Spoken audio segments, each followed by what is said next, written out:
What's your favorite cocktail? Honestly, I just like vodka straight. I'll be very frank. Chilled? I just like it can be. Why not? Doesn't Can have to be. You're listening to The Restaurant Grind, the podcast of small business restaurateurs.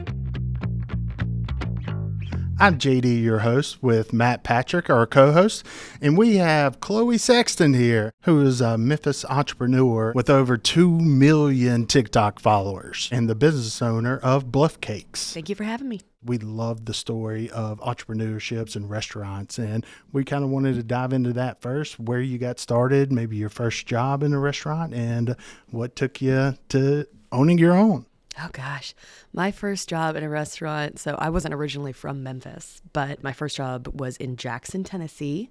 And I think the first restaurant was Steak and Shake. Oh, yeah. Good Yeah, things. that was lovely experience. I learned really early on. I think I have some of the worst stories, just like as a kid starting out in the restaurant industry. And I say to my friends, hey, remember what it was like working for somebody when you were like 18 years old? And they're like, it was not that bad for me, man. Yeah. That's crazy. That was bad. So I bounced around to places like that. I actually worked at 2 different McDonald's locations. Is that why the McFlurry was always broke? Because Yes. you were there. Yeah. Yes, Yeah. because that was me. Yes. At the time I was 19, I was in college. My major was actually broadcast journalism with a minor in political science. And That's perfect for a cookie shop. right, isn't it? Isn't it so perfect. useful? So I would actually, I didn't have a car, so I'd be taking a bus everywhere I was going. And I'd had a radio internship from like 8 in the morning until 4 p.m. And then I had 1 hour where I could get on the bus and get to McDonald's and work from 6 p.m. until 1 in the morning. And I did that my whole summer and then transferred colleges in between. So I need to change jobs.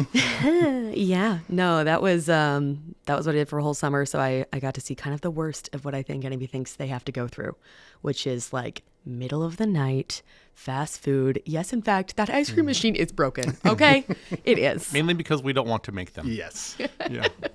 Yeah, and then I ended up moving to Memphis. I served at a lot of midtown places, so like Lafayette's, Cafe Olay. Just kind of bounced around a little bit until I was full-time news producer at Channel 3. That's right. That's awesome. So to get us to BluffCakes in your own restaurant, started baking in your own home. And how did that transition? I know now over 2 million followers on TikTok. And Yeah. So originally I was working in news, but I was 22 years old when I started full-time in news. And so they hand you that like night crawler shift. So I was in work at midnight, out of work at 8 a.m. I pulled wild hours for a lot of years really young. But that also meant that like all the stuff I wanted to do with my friends, they were doing without me. Because I'm like, it's 9 in the morning. I just got off work. Want to grab a drink? And they're like, no, man, that's weird. Yeah. I'm like, not for me. It's perfect. So I didn't really get out much, didn't party, and the news cycle really didn't affect on me. I had this idea that I was going to get into journalism, and it was going to be like every hero on NPR and every Anderson Cooper that you ever knew. And especially in the local news cycle, like, no, man, that is not it. You're dealing with a lot of violence and a lot of consistent themes over and over and over again. And especially if you're a 22-year-old kid sitting in a news channel alone, by the way, only person in that building, it can really get to you. So I needed something outside of that. And I had grown up in a really rural area where there isn't a lot to do. And I baked a lot as a kid. I let go of that, when I worked all the time. But when I was left with all of these daytime hours, and I only slept in 4-hour shifts so that on the opposite of my husband's restaurant manager job, I could ever spend time with him. So I would sleep, 8 to 11, and then I'd get home from work and sleep from like 9 to 12, and then I'd be awake for the rest of the day.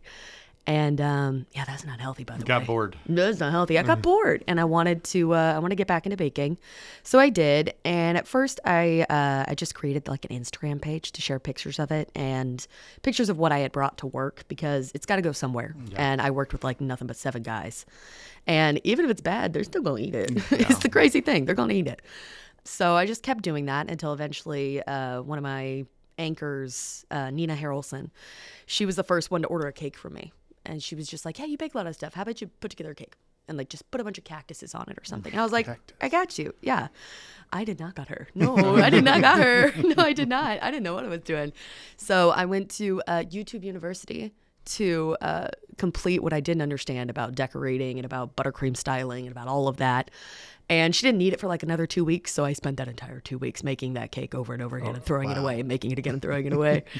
And by the time I presented it to her, it was actually really impressive, but she didn't know how many came before it. This is version 37.0. It's going to be great. But you'll never know. That's right. And she loved it. She posted about it, and it kind of launched me into my first taste of like what it is to have somebody influence you. At the time, I think it was at its most powerful, which was like, what year was that? 2018? Yeah, 2018. And so I kept doing it, and I kept getting people organically reaching out to me, and it just kept growing from there. And at that time, I kind of phased out of TV, and I went to work in marketing. And for them, I was just like, I mean, they call you a content specialist, you're a copywriter. And I'd spent all that time writing news. So it was a pretty easy transition, actually. But there was a big learning curve as far as like how marketing works on the small scale versus like, pay me some advertising dollars and I do this one thing. It can be so much more complex than that, especially when it came to social media. And they wanted to get into it, but they didn't have anybody on staff who was experienced in it. And I was like, how about this? You pay for some courses that I can do while I'm at work in my downtime because I get through my writing vastly quicker than they ever anticipated. And then I can start taking that on for you. So they did. They bought the courses. I did, Hootsuite. I did anything that anybody was recommending online, like here's how to make yourself a social media manager. I started doing that and then using it on the clients at Red Rover. Fantastic team. And they're so great. I didn't know you were a Red Rover person. That's awesome. Yeah. So not the first team. office bar I've seen, man. Yeah. No, I loved working with that team. It was amazing.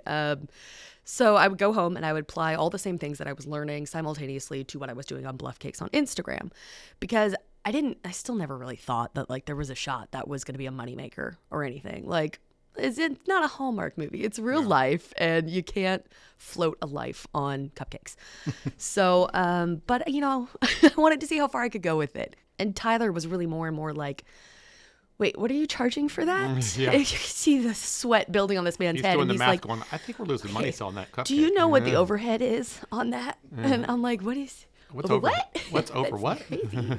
I sell it for the price I think it's fun. Yeah. And he It's was fun, like, not business. but money's not fun, it's real. So we're going to talk about profit margins and what your ingredient cost is and overhead. He And I'm ruined like, it for you. That's so he boring. totally- yeah. It did. No, but he made me think a little bit more about like the next time. I think it was like another month went by of me doing just like so many custom goods. It was taking up all of my free time. And I actually sat on like, I think for the first time, I was sitting on like $500. And I was like, this is crazy. I'm taking you to dinner. And he was like, no, you're not. You're putting that in a separate bank account that I just opened for what you're treating like a hobby, but potentially has potential. Business, So maybe think of it that way for once. And I'm like, but it doesn't. Like, let's be real. So at that point, for our wedding present, he sat me down before he went to Jamaica because it was cheap and it was fun. Yep. And he's just like, I have a present for you. And he gives me this box, and in this box is like a card with passwords that's got a logo for BluffCakes. And he had he worked with a graphic designer at Peabody Hotel to make a logo for BluffCakes and create a platform for people to like go and order and stop hitting me up in my DMs. Yeah. He like like, I hey, wasn't a we don't need enough professional. any more guys in your DMs. It's fine. And then there was, business cards and things that I was just like, what is this? And he was just like, you need to think seriously about what you're doing and the fact that it makes you happy and that there's potential in this. And so I'm going to make you do it. And I was like, okay, well. Made me official. It was so cute. And then we got married. But the TikTok thing and everything else, that came a little bit later. I think TikTok's still a little bit new to everybody. And I was floating in that, like, I have a website and I do these things, but there were no giant cookies and there were no giant numbers or anything else. And I think I definitely for a while hit a plateau of just going like, it's really sweet that he thought that, but it is what it is. It's still just something that makes me happy. So I'm going to start stressing out about it. This was just my happy thing. Well, then I lost my job, not at Red Rover. Love that team. I left them for a job in nonprofit because I just really still wanted to be, I don't know, a world changer in some way. I think a little bit of me was still holding on to that thing that I didn't get out of journalism. And like 3 days after I told them that I was pregnant, they fired me. Ooh. Yeah, just dropped me on my butt. And it was shocking, to say the least. At that point, I had already built a little bit of a following on TikTok. So I had maybe like 100,000 followers. Maybe just like 100,000 followers. Like, that's In the nothing. scheme of I have, TikTok. 17. 100,000. And it's great. Like 10,000, they say, followers on TikTok is like 100,000 on Instagram. So Instagram's still vastly more powerful to reaching your audience than TikTok can be, simply because the For You page is just drowning people out. You're not really seeing the people you follow consistently, whereas Instagram caters that for you. So there's reasons for that. No, but it wasn't something yet that I had really done anything with, and I couldn't profit from it anyways. If I saw this customer base who loved my baking, I still couldn't reach them.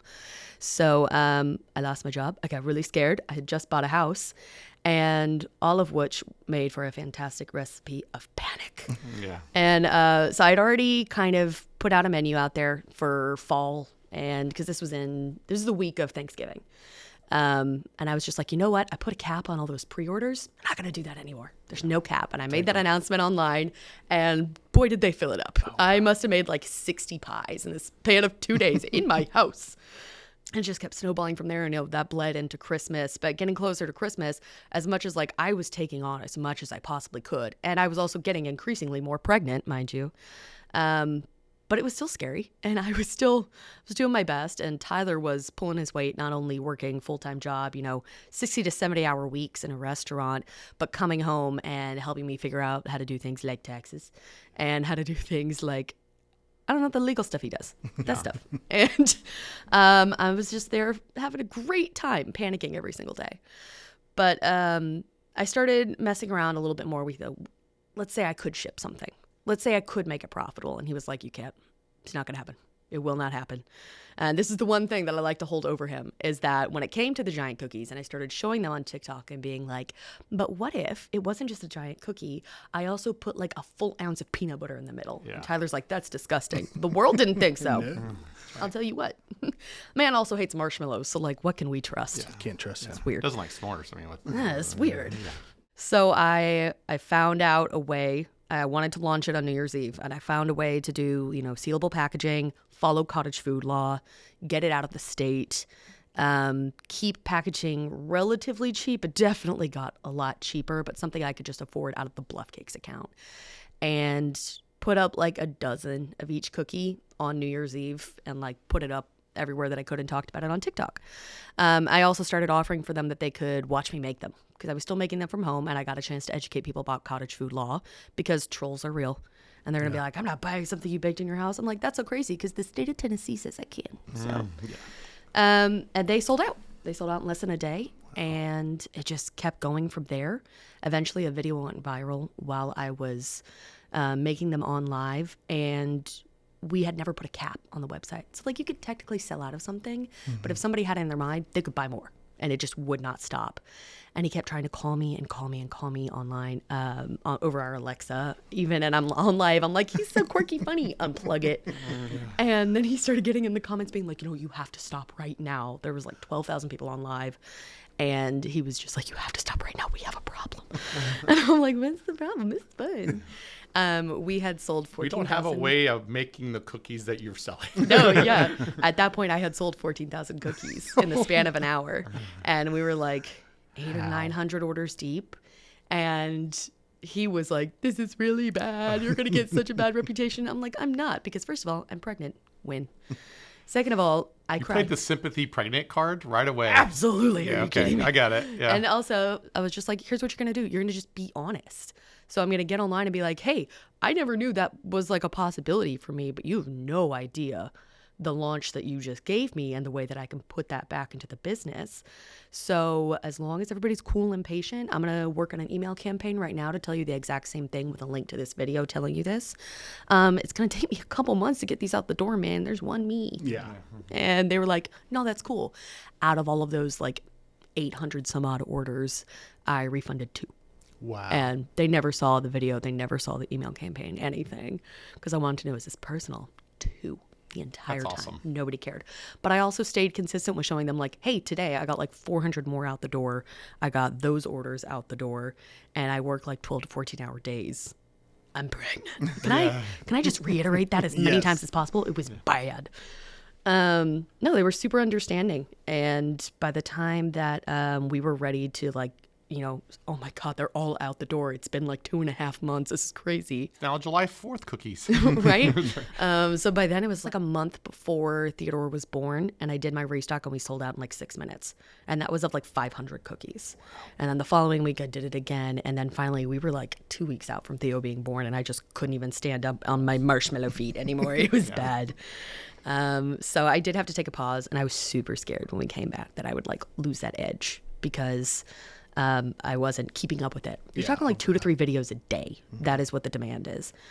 And it got a little bit scary, but like, so I went back to work 2 weeks after Theo was born, and we have a live that went viral, just like pieces of it that we still involve in our content, of him just strapped to me at like 9 p.m.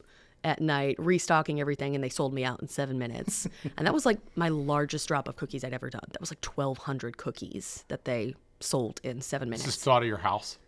No, at that point we were in a commercial kitchen here in Yep. Memphis. Yeah, we worked in a couple of them.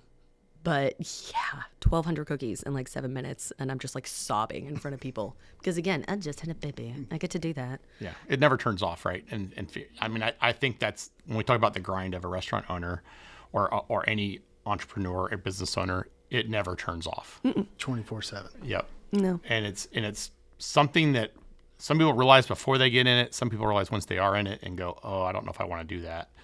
Or oh my God, I didn't know what I got myself into. I'm assuming you have that same struggle. The toughest part about the business being formatted around the social media is me. As much as I've tried to get Tyler involved in that, he's just like, nope. really doesn't want a part of it. And I'm like, I can't blame you. Yeah. I can't. Because imagine your entire personality being a marketing tool. We have to date never paid for advertising.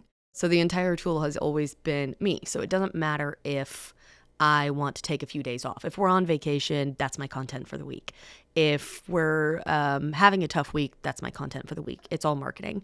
And that isn't to say that what I say is a marketing angle. It's not. But continuously showing up and showing people what's going on is the angle. It's just that we exist. And in the same way that people want to watch, Chip and Joanna Gaines flip a house, like they want to see every single portion of it. They don't want to see a before picture and an after picture. They want to see them bicker in the middle. Yeah, they want to see them bicker in the middle, and they want to see them have differences of opinion on hardwood versus carpet and all the minute, like little stuff. They want to see all of that because it makes them feel like they know them. So the demand is a little bit a portion of it for me. I think the harder one was coming to terms with everything that I shared about the death of my mother and brain cancer and taking on my little sister before we had a storefront. Yeah. So before we had a storefront and a place that people could find me. So before we even opened, though, we were working out of commercial kitchen. There was a span of like 10 days after my mom died that several people found the address to that commercial kitchen, which I never mentioned the name of. Oh, wow. And to my knowledge, I'd never been doxxed. No, they came in to talk to me about my mom. Oh. And like, if there's one thing I could do, it's put my head down and work. And I never took a day off of work since my mom died. But it's not fair, man. It's still my place. Yeah. But they don't see it that way. They draw what's called a parasocial relationship with you, and they feel like they actually do know you. And that, well, if you don't want people to just show up randomly at your place of work, then you shouldn't put it all out there. It's almost as though you're not allowed to have boundaries anymore. Yeah. The same has happened at Target. The same has happened now in our storefront, where it's come to the point where it's like, hey, man, I know you can see very clearly through that window covered in what feels like rice paper, that is Chloe right there, but she's not here. Yeah. She's not here 100% of the time. And like I make exceptions, especially when I can tell it's like, hey, Chloe, this group came from like Australia. They're like literally here from Australia. Could you maybe? I'm like, yeah, man, I'm gonna do the thing. It's fine. I'm gonna do the thing. But it's tough to not get that opportunity a lot of the times, especially if you're just minding your business, going about your life, and then you feel like you have to turn it on. Like, maybe I'm not having a great day. Yeah. Maybe I'm gonna snap at you, but I understand the effect that can have on so many other people than me. So you just hold it, smile and nod. Oh, I can't even imagine that. Like, that makes me cringe. Like, I'm like, that makes me have super anxiety right now. And I'm assuming that was something that you didn't expect or think about when you started this whole thing. It was just really just getting out there. Yeah, I did not. Yeah. I did not. I'm a real homebody. I like to visit my local library. Yeah. I just got my Germantown library card. I've had a Memphis card for years. Yeah, and I like being alone, and I didn't anticipate. I don't know. Not to say I wasn't always a bit of an extrovert. We wouldn't be here if I wasn't. But I also like to be very quiet and alone. Extroverts still need that. I always think of a tank, like the extrovert. My extrovert is a tank. I'm generally an extrovert, but it's a tank that goes to empty. That I have to go. Okay, I'm empty. I've got to go. Gotta go recharge this bottle. My tank's been empty a really long time. Yeah, I know. It's hard. That's why you're like all inclusive resort. Yes, I love it so much. Brain turn off. Yes, I love it. And your journey is amazing. It's super fun to watch. You're gonna have this wonderful time capsule, or the story of your life is going to be out there forever. Your kids or your grandkids, your great grandkids are going to see this story one day. It's pretty. When you start thinking about that stuff, you're like, oh wow, like there'll never be another, like a generation that doesn't have the ability to do that. Where their grandkids can watch them basically through that whole journey in real time. It's pretty cool to think about. Really special. We'll be right back. This episode is sponsored by the Memphis Restaurant Association, the Mid-South's key advocate for restaurant owners, managers, and employees alike, promoting the best dining experiences Memphis has to offer. The Restaurant Grind is hosted by Patrick Accounting and Works, looking to simplify those time-consuming back-office tasks that keep you away from running your business. Outsourcing your accounting, payroll, HR, or insurance administration can give you the freedom and relief to focus on what you really want to be doing, whether that's growing the business or spending more time with your family. How's that sound? Check out patrickaccounting.com to get started.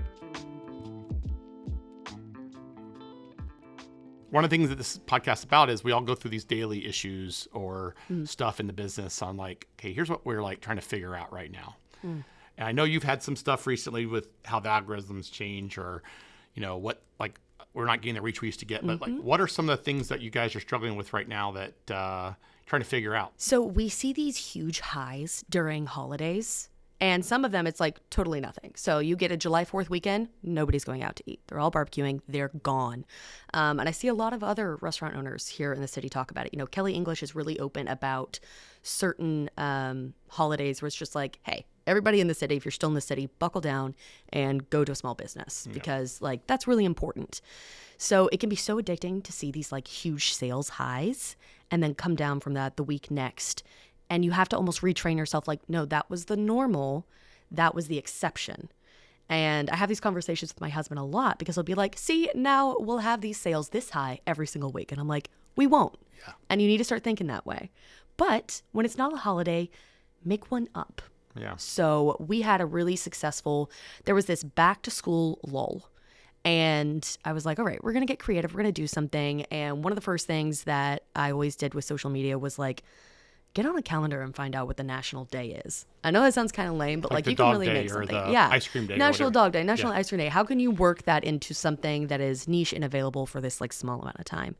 And I saw Harry Potter's birthday was coming up.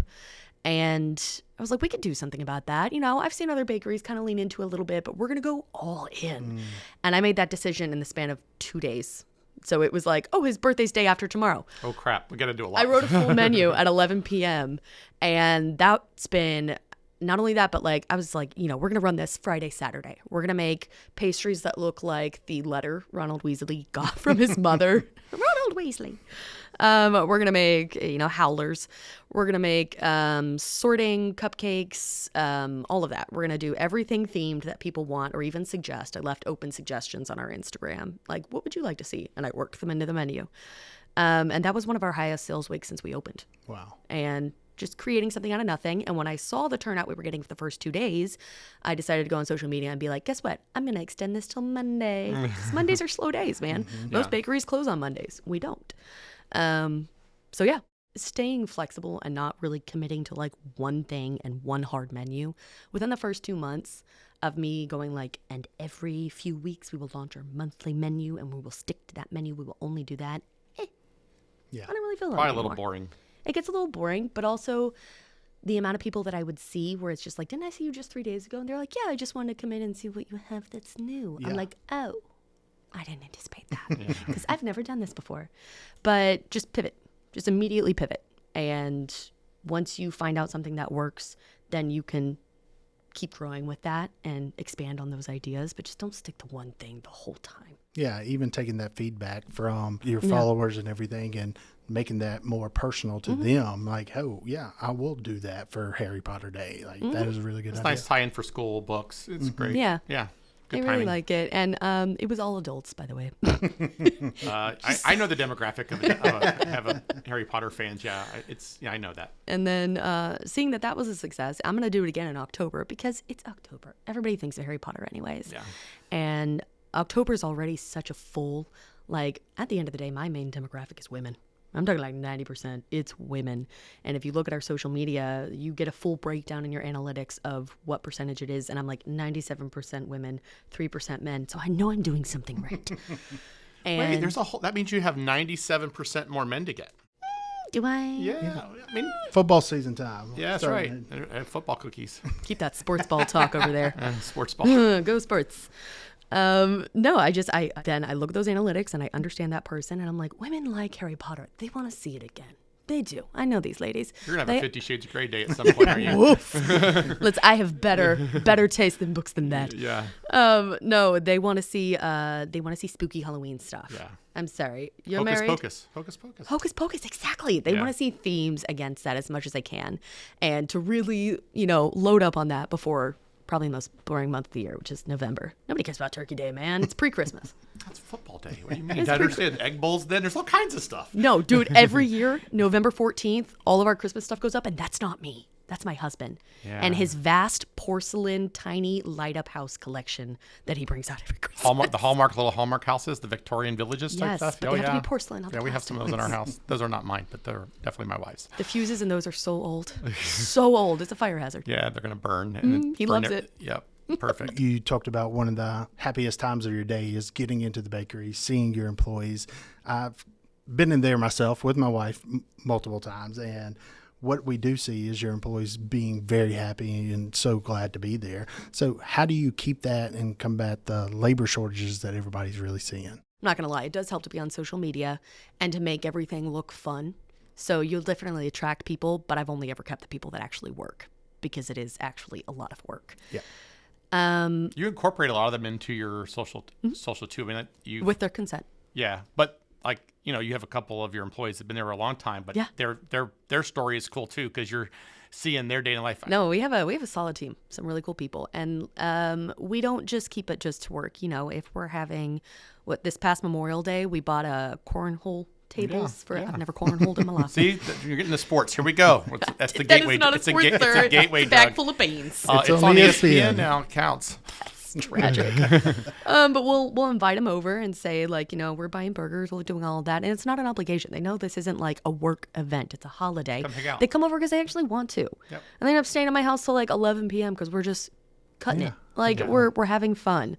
But I think it's also really important that I'm consistently checking up on their needs, making sure that we don't have a relationship where you need to feel as though you need to impress me. If there's area for improvement, I'm going to be very direct with you, and you're going to be very direct with me. I don't want anybody telling me in my whole life that something that I've baked is really, really good when it tastes like sand. That'll never help me. I need you to, so I have only kept people around me, especially in our staff, who know for a fact I am very good at taking criticism. Yeah, that's definitely something different that you don't see in all the restaurants. So taking care of the employees, definitely something special, and you can tell when you walk into your bakery. Thank you. Just wanted to mention that book you're working on Yeah. and seeing how that came to fruition. Yeah, that was a 2-year process, which was not on anybody's fault, really. It was the combination of the business growing and of losing my mom and just taking on bouncing around hospice care and surgeries and everything else. But when they approached me 2 years ago, I didn't even have a bakery. I had a following, but it wasn't verified. It wasn't over 2 million. So really more what they had approached me for was not only that I was sharing and openly creating and giving away recipes whenever I could, but they just felt like it had a good personality to it, and they wanted more pieces in food, because this is Macmillan Publishing, one of the big 5, and they wanted more pieces in food that were going to feel real and tied to somebody that people knew and wasn't just like a list of ingredients and everything else. They wanted there to be personality to it. Yeah. So it was supposed to be really personal, which was difficult for me. that was difficult for me. As much as I can talk it, I can't seem to write it. And they wanted like upwards of 60 giant cookie recipes. And I wasn't ready to give out, what was mine and what I was making money off of. So they had to be 60 completely new ones. Yeah. From the like 40 I've compiled and sold. And I'm like, oh, God, that's woof. So no, they were really patient over those 2 years. They're completely understanding. They moved my my original publishing date, which was like over a year ago, and to this one. And they've been an incredible team to work with. But this is about to be the largest cookbook deal to come out of the city of Memphis. That's awesome. In history. Yeah, That's congratulations. awesome. And it is. And it's going to be available in Australia, UK. So you're gonna go on Ireland, book tour everywhere. and all that fun stuff? I don't know. I don't have time for a book tour. Sounds like we shut that Australia, down real New Zealand, fast. No. all kinds of fun places to go. No, one of my Jamaica endorsers. sandals. Jamaica sandals. Right. One of my endorsers is from New Zealand. And I was like, man, I could bring the book to her personally. No, that's a really long flight. And I'm that's busy. awesome. I'm really way too busy. But we just got done hosting an event with Kelly English at Restaurant Iris, which is hugely popular. And he's, of course, a way better known chef than me. We got to do a 4-course dinner, cocktails. I did a baking demo for everyone's dessert and then just signed books. And it was absolutely magical. Sounds awesome. Yeah. Well, again, thank you so much for your time. It was a pleasure having you on the podcast and letting us get to know about your story and the restaurant grind on your end. So Thank you guys. Thanks for having me. Absolutely. We hope you enjoyed this episode of the Restaurant Grind. If you did, please hit that subscribe button and leave us a rating on your podcast player. Doing so helps our stories inspire more people in their restaurant grind journeys. We'll see you next week.